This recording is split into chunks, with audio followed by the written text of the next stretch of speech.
Okay, this is Clinton Weir back. We're talking about my CSC 535 deep learning project for spring 2024.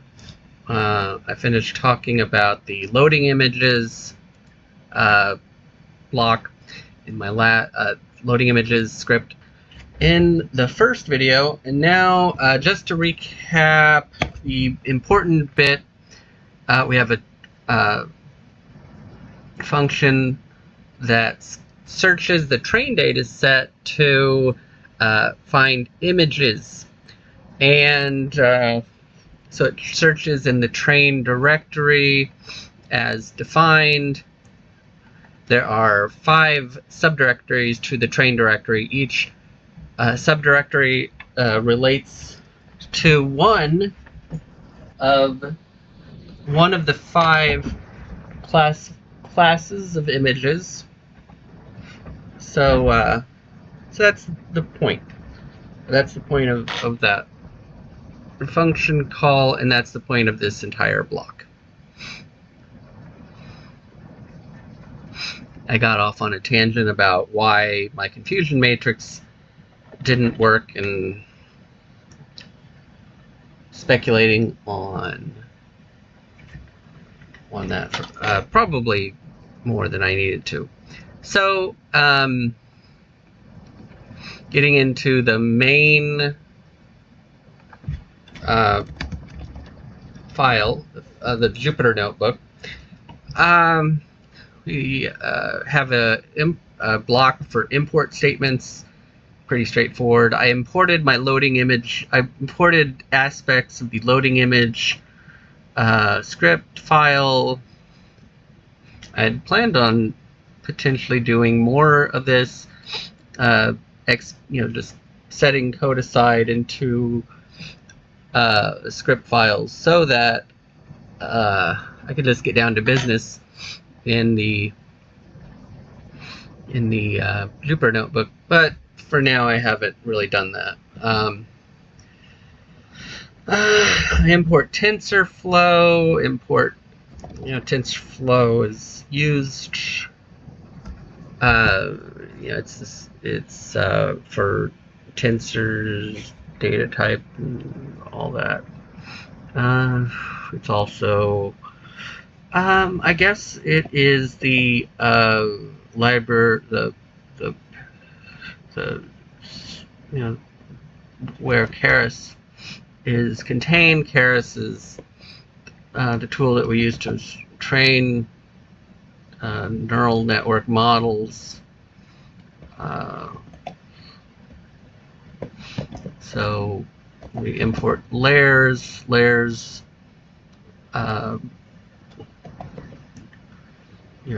The neural networks that we've talked about are in layers. In fully connected layers, you have some number of neurons that are essentially parallel to each other. I don't know if parallel is really the best word, but they don't have they're in dense layers, fully connected layers. They don't interconnect, but each neuron in a layer connects to every neuron in the previous layer and every neuron in the next layer, assuming that you're training a dense model, which we're not going to do today, but that gives you an idea of what we mean when we talk about a layer. There are neurons that don't connect to each other, and they generally are, each neuron in that layer is a shared, is the gap between the previous and the next layer. It's fairly intuitive to think about, but I'm not very good at describing things. We're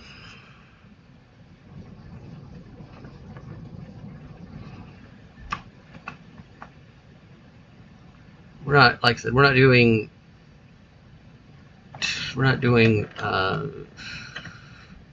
okay, let's move on. Keras.models. So that's what we're training a Keras model. That's the whole thing that you pass an input to it. In this case, an image. One end, if you don't want to think about the inners, you pass like a black box. You pass the image in on one side, and on the opposite side pops out a label. Because we're going to pass in an image. We have 5 different classifications. Classification labels to classify the images. Is it a discus lock? Is it a padlock, etc.? So the model is the black box in that analogy. And it will be built of layers. We'll have convolutional layers. We'll have data augmentation layers where you pass an image into it, and you get a random image out that is based on the image you put into it. It's the brightness is adjusted, or the contrast, or the zoom level. Potentially, I think you could rotate it. You could horizontally or vertically flip it, and on and on. So that's one kind of layer, because it connects. It connects like the input image. It passes through the data augmentation layer, and then it goes on to the rest of the neural network, to the convolutional layers, and it goes. So an image goes from input layer through potentially a data augmentation layer into a convolutional layer, maybe a couple of them. Each convolutional layer has a number of filters, so it'll pass through each filter. Eventually, you get to a dense layer, either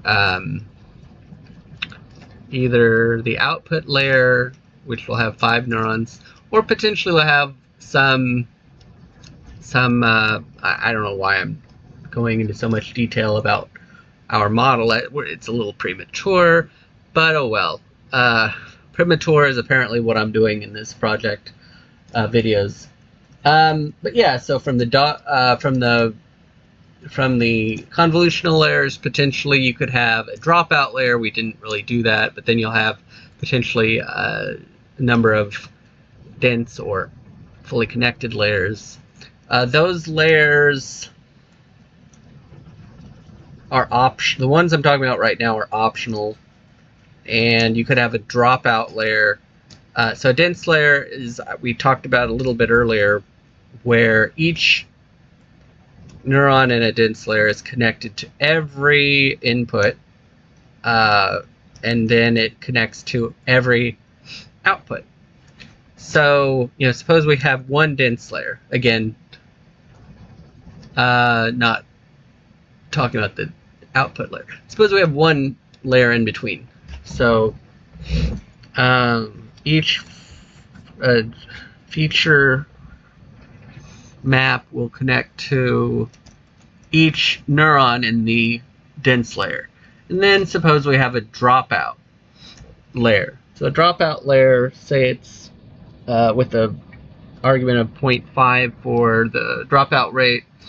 So half of those, so each of these dense layers will be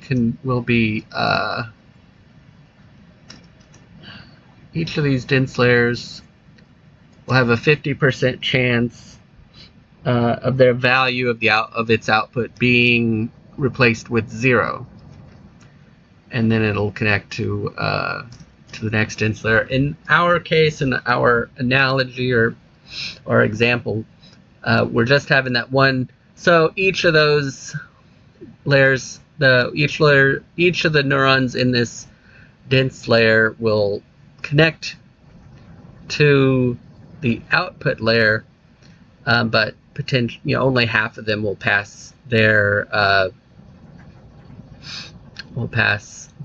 output to the output layer. That's when, of course, that's just when we're training. The dropout layer does not have an effect on at all when you're using the network to predict the label for new data, whether it's a test data or potentially down the line you're using it and you genuinely don't know the label. Although, I mean, in this example project,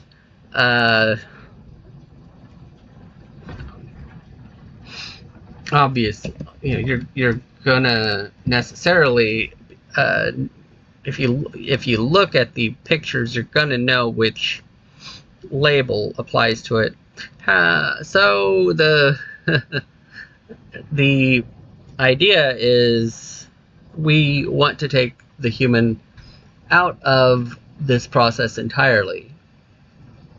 We have maybe 500 images. We want to pass them all through this system and end up with maybe 5 images.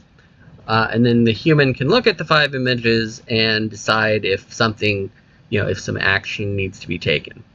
But so you got your input, data augmentation. There's another layer in there that scales the pixels, the pixel values, which are like 0 to 255 to indicate the I don't think they call it the intensity, but the there's 3 values. Each one is 0 to 255, red, green, and blue, to indicate how strongly that base color is in that pixel. So you have a scaling layer between the data augmentation layer and the first. You have a scaling layer in there to convert that integer into a floating point value between 0 and 1. I don't think I talked about it a moment ago. But it doesn't. It has an effect in terms of for technical reasons. It has for technical reasons. It's in there to make the network work, but it's not really. It doesn't have any trainable parameter. It doesn't have any parameter, so it doesn't.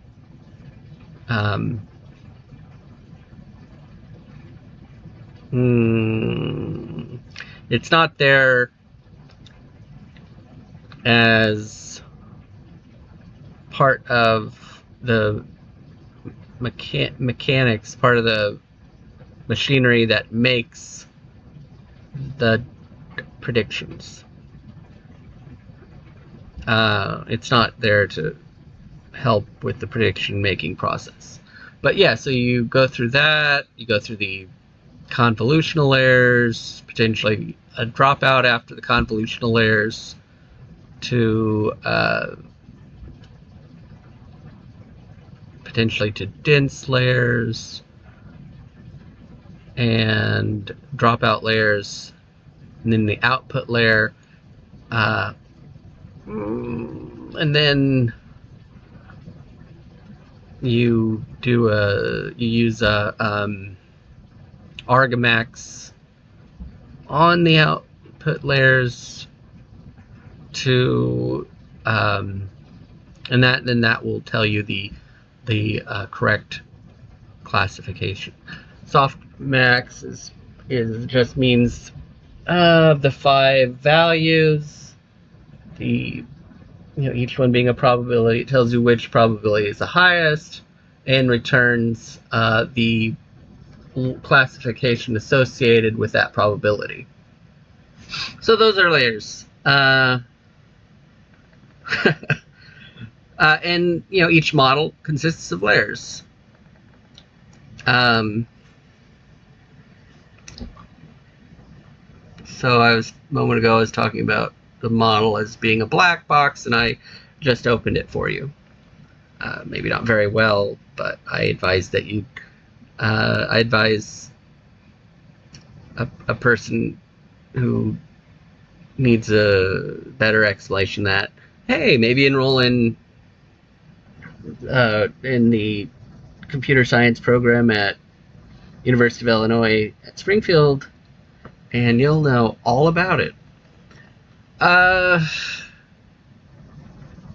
Gosh. Utils. I'm blanking on what this is. Did I use this? I'm embarrassed. Let's come back.